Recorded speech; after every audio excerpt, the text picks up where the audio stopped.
who do you believe that you are? That influences how you speak. And so your friend, he went to the UK. In order for him to take on a piece of this UK accent or whatever accent he was around at that time, he needed to open up a piece of himself and say, I have like what I did before can be changed, right? To not to have an identity that's so closed and so rigid.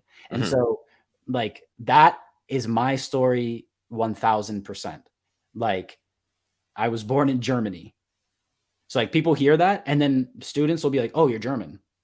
I don't speak German, never had a German passport, never anything. My dad was in the military. Yeah, I was about to say Army. Yeah. Okay. Yeah. Yeah. So I was born there, lived there till I was like 1 year old. So don't even remember anything. Came back to the States, Cincinnati for like 9 years, then Hawaii. So again, I go to Hawaii, people talk differently. And I take on some of that. Yeah. And I start to have these aspects of people talking in Hawaii. Then I moved to Italy. So what happens? I start to learn Italian. I start to try to speak Italian and hang around Italian guys. And what happens? I moved to Rhode Island. What happens in Rhode Island? I start to not pronounce R at the end of the word. And I start to, you know what I mean? So like every place that I've moved, I've taken a little piece of that with me because that's part of my identity. And when I was there, I had to try to blend in. And as a, when you're not an adult, that's not really a conscious thing that you're doing.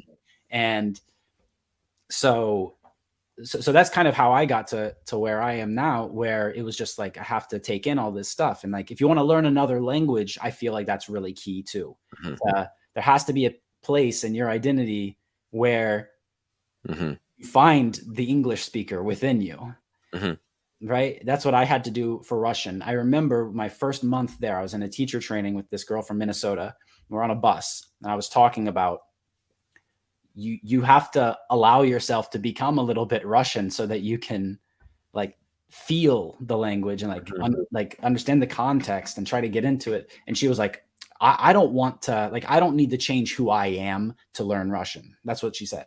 And that stuck with me for a long time. I was like, I think you do need to change who you are to learn Russian.